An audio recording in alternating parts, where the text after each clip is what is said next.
welcome back to the Kingsway Podcast. Thanks so much for tuning in.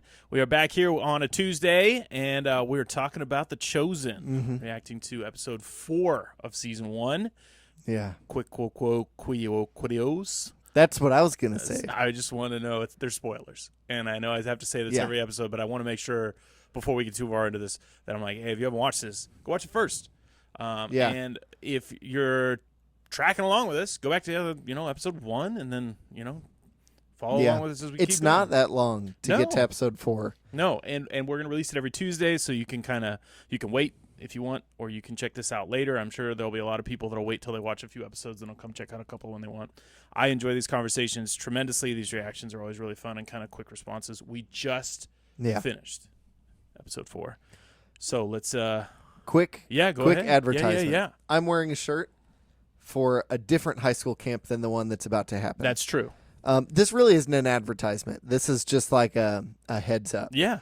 So if you are watching this the week it came out, or the next episode on Thursday, the normal podcast episode, if you're watching that the week it came out, please, please, please be praying for our high schoolers and our adult sponsors and all them as we get ready to go to high school camp. High school camp and middle school church camp are what really got me into wanting to be in ministry, wanting to be a pastor, wanting to be a worship minister.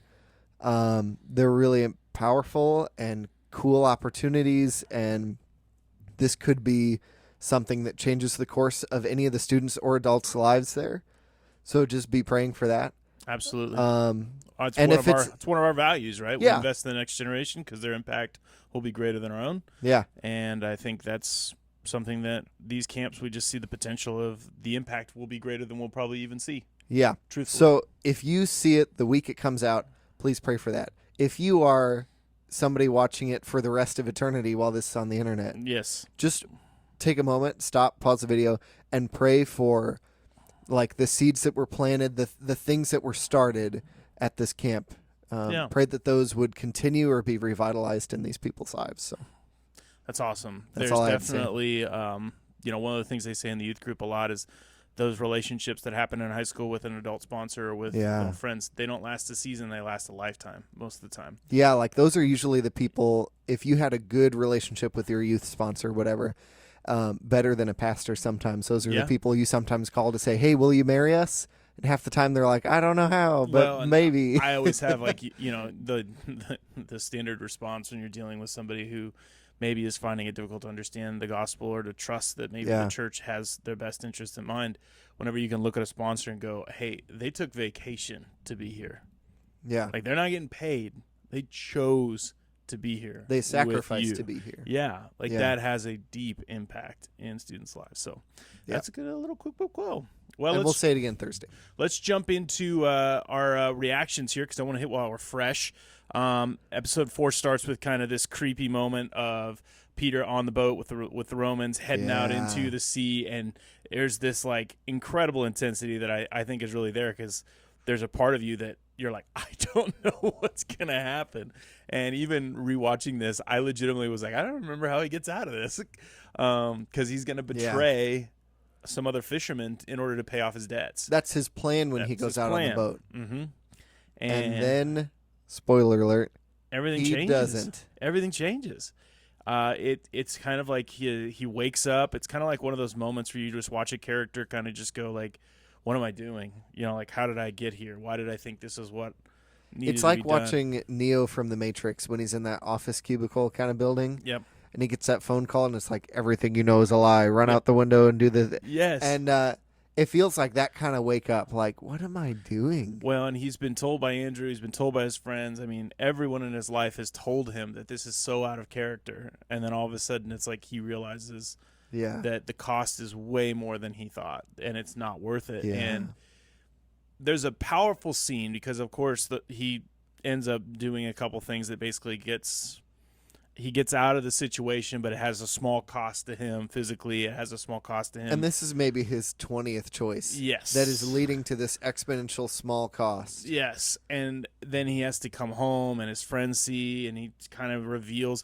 And it's like this slow revealing of like the entire episode seems like Peter is finally having to admit that he cannot stop. Yeah. He cannot fix. He cannot undo. He cannot talk his way out of this incredibly difficult situation.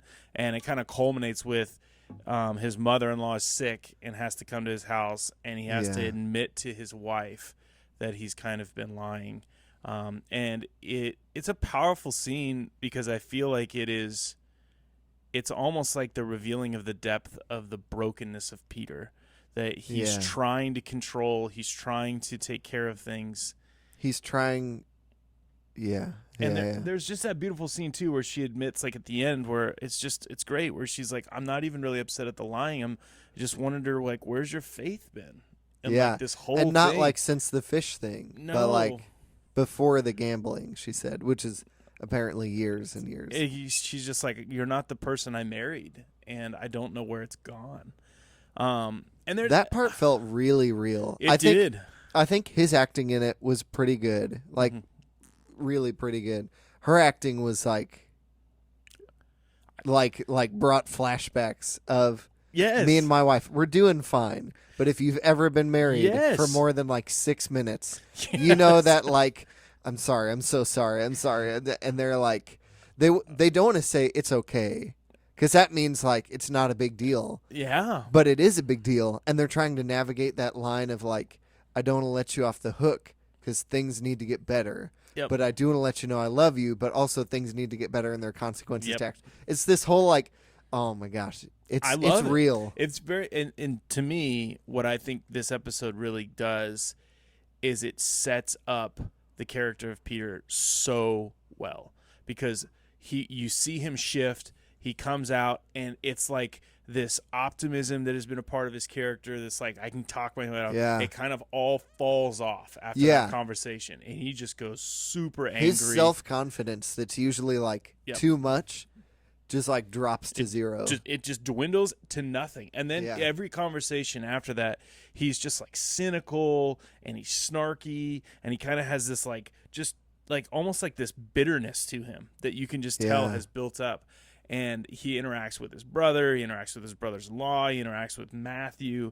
And, all of these conversations seem to just have this intensity of, like, this is how the world's been. I knew it was going to end up this way. I've tried to go against it, but this is what you get when, I've tried. Something that this episode made me think of, and it's like 3 layers deep, is there's this whole theme that Andrew has already seen Jesus and John the Baptist, and he's just like unable to stop blabbering, almost like, I saw Justin Bieber. I got to tell you about him. Like every girl from the 2010s. Yep. Totally fanboy. Maybe late 2000s. Yeah. Very fanboy. Even on the boat at the end, when Jesus is talking to Simon and it turns to Andrew, he's like, it's good to see you again, Andrew. And he's like, yes. Well, there's like just kind of freezes. There's like 3 scenes that stick out to me. Like, Andrew is never very forceful with Peter. He like tries to talk him into it. He seems to be pretty passive. But when he comes to their house and he just has seen Jesus for the first time, he can't get it out. He's not putting his sentences together. And then he like grabs Peter's face, right? And he's like, look at me. This is going to change everything. And he's like, and Peter, of course, is just like, does he bring food? Yeah. Does he? Is he rich? Does he? Can he fix me up after I'm hurt? He's a doctor. That's part of what I was wanting to get at. Is I remember. Oh, I don't know. Chris DeWalt would be super mad at me. No, he wouldn't. But I like different missions, kind of classes, and different things. They talk about, and even psychology, they talk about. There's this pyramid of needs. Yeah. I don't remember what it is, but it's like food and shelter are near the bottom. You need those to get to the next level. Yeah. And the levels build up to like emotional stability or something. Like, I don't need this abstract thing until my very real money, debt, food thing is dealt with. And I couldn't stop thinking about that during the episode. The way Andrew talked to Simon, who's going to be Peter later. Yep. Spoiler. If you haven't read the Bible, he's going to be... He's just like, why would I care that the Messiah, like when he's like, is he big? Is he rich? I don't care. Yes. Because that can't help me with my thing. Yep. But this episode doesn't, and Jesus' miracles don't show like that doesn't matter or. No. What it shows is that Jesus showed who he was by taking care of Simon's debt and money and food thing. Absolutely. He's already handled it all. He's already super poor because of the debt, and he's in danger because of the debt. Yep. And it seems like he caught enough fish to settle the debt and then some. Yes. Which would mean providing for his wife and his sick mother-in-law, and Absolutely. And so it just validates that, like, not that you shouldn't ever go out and preach the gospel to everybody everywhere no matter what, but like there's a certain value in taking somebody up that pyramid, especially when it's like, I need food and I don't have any. Yep.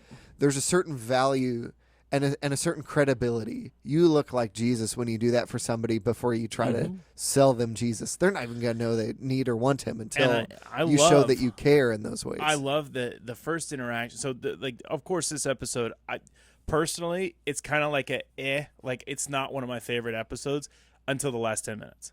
Yeah. The last 10 minutes are, I think, some of where the swing of the show starts to happen to me, where I watch these characters like a Matthew and a Peter and an Andrew interact with Jesus, and you're seeing Jesus, obviously with the kids, we got a little bit of like his personality and stuff and his humanity and his divinity kind of wrapped up.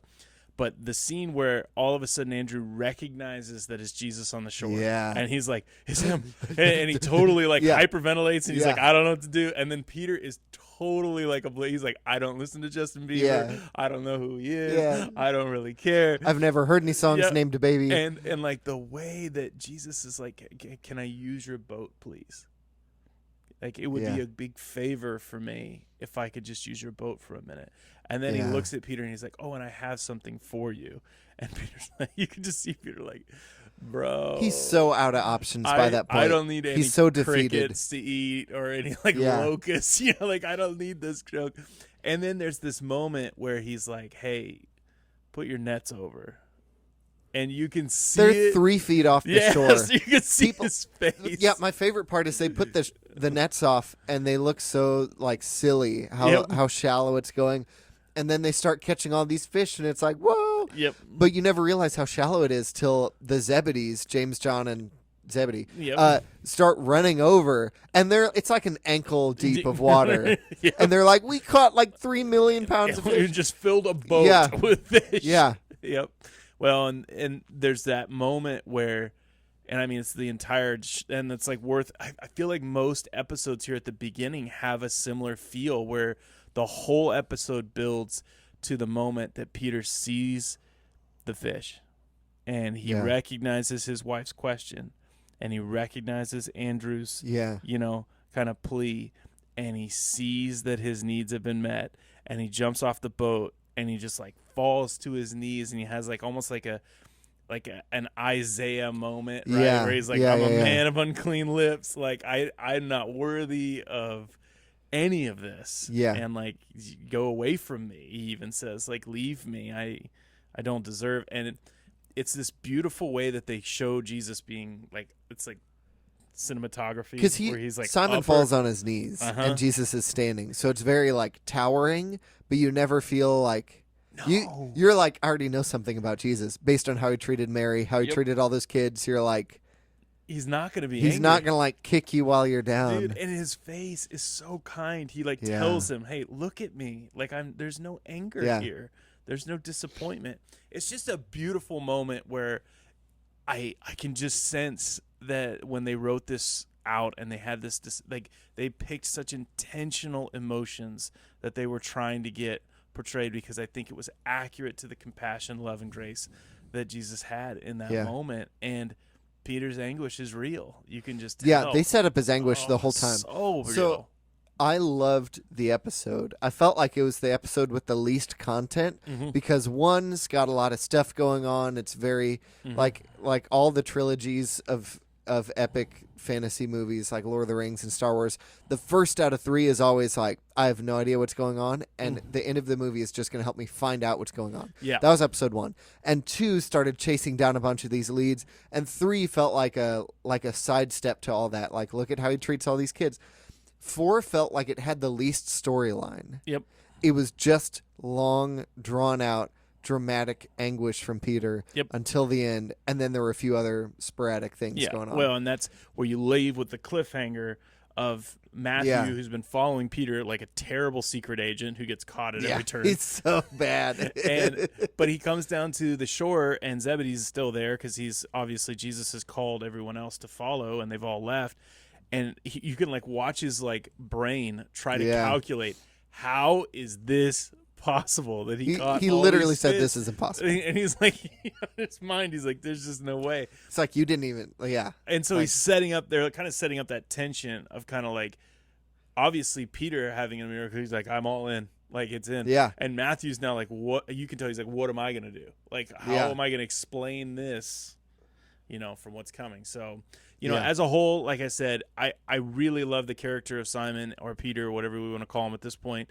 I think the episodes, because I've seen ahead of this is a key, like, kind of cornerstone to what they're going to do. It feels like when Nick Fury finally gets all the Avengers together. Yeah. It's like, okay, that's been coming for a while. We've needed that. Yep. It's finally here. Now we can start rolling. Yes. Yeah. And I think after this point, the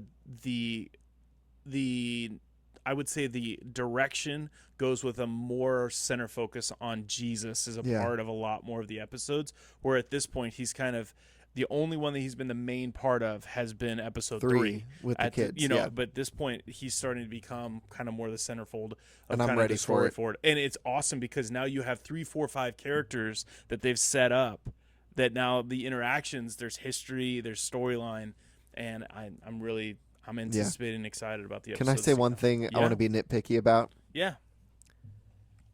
At least Simon's scene in front of Jesus at the end when he kneels down, and maybe split-second moments of his scene with his wife Eden. I feel like visually that emotion didn't connect with me. Yeah. And at the scene with Jesus, it was literally his hair in front of his eyes. I was I want to see the tears. I was like, I think I see a drop on his nose, but his hair was in front of both of his eyes, so I couldn't see if they were red or puffy. I couldn't see most of his emotion. I was just like a little disappointed. But I could feel that they were trying to tell you that was his emotion. Yep. And maybe by the very end of that little scene, you could see it a little bit. I agree. But I was like, I just wanted a little more. One of my like still shot very well. That scene with his shot very well, high quality. I'm not knocking, again, nitpick in my mind. The scene with his wife and that scene, I think both had missing elements to that. Yeah. The scene with his wife had more. Yeah. Every time he'd look at her and say, I'm sorry, I felt that. Yeah. But there are little split-second moments that I was like, I just love that they threw the scene in right after he gets up and falls, and he's asking Jesus, hey, you want to do this a couple more times and make some money? So, like, before we do this, and Jesus is like, you slimy little idiot. Like, you need to learn nothing. Yeah. Like, it's like, hey, what if we didn't just get even? What if we got ahead? Like, yeah. And I just thought that was a really great way where Jesus almost like immediately like, hey, look at me. Yeah. But this is so kind of off base. I took the Gospel of Matthew and the Gospel of Mark as classes at Ozark Christian and studied under some awesome people to do those. And they were talking about the feeding of the 5,000. Yeah. So another miracle in which Jesus provided food. Now this was food for them to eat, not food for them to sell. And one thing, I think it was Mark Scott said about the feeding of the 5,000, he said that a lot of the Jews around that day thought the Messiah would be a military leader. Yeah. And logistically, to produce that much food was a big military advantage. You could never be cut off from food. Your soldiers could never need a day to just like scavenge for food before a battle so they've got enough. Yep. Like you just produce food out of nowhere. That alone is a winning military tactic. Food out of nowhere. And he was like, a lot of them were like, Jesus, where's some more bread? We want to see you do it again and know that this is like going to help us win. And he's like, and that's John 6, where he sends them away with that grotesque, like, unless you gnaw on my flesh and guzzle my blood, you'll never. And they're like, ew, okay, see ya. But that same thing here with the fish and him saying, think about how much money we can make. You do that a couple more times. Yep. That's such a, like, grab for power that he's not, like, he's not hating on them because they said it. but I can feel him being like, we're gonna get away from that. Well, and that's the thought process too, where like he draws it back to the parable. Like he was preparing Peter to hear to get to the truth of what he was about to do. Like he's like, you don't know yet, because he even says like, some of you get this, some of you don't, Peter. And then he does the miracle, and then he's like, do you remember the parable? Let me explain it to you real quick. And it's brilliant. It's brilliant. I mean, it's a great way of like just revealing how Jesus would teach and continue to walk with people that had a lot to learn. So, yeah. That being said, Simon Peter, that guy, his acting is about 95% on par. Yeah, at least. I think Jesus acting gets better. 110% on par.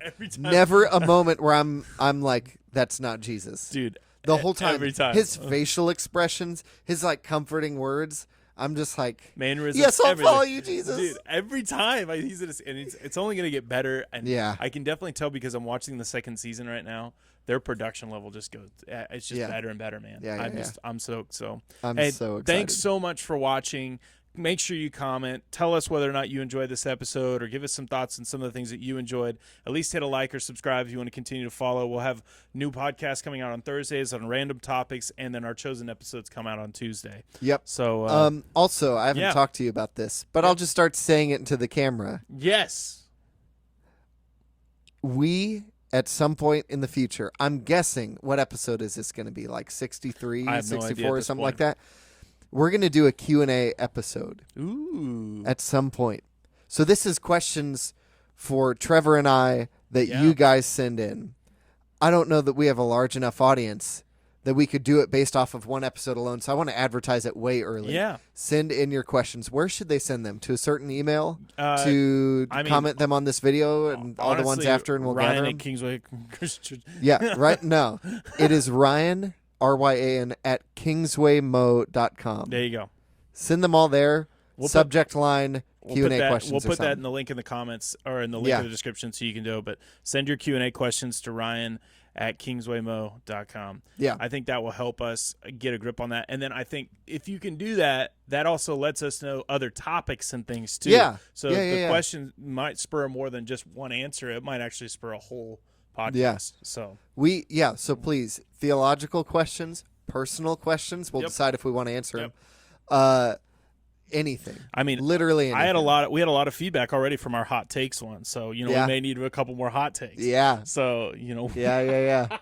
I saw the Miracle Whip and the mayonnaise one, and I laughed really hard. Yeah. So, hey, thanks so much for tuning in, and I hope you found this episode as exciting and fun to watch as we did. We will be back with episode 5 next week. You guys have a great and glorious day in the Lord. We'll see you later. See ya.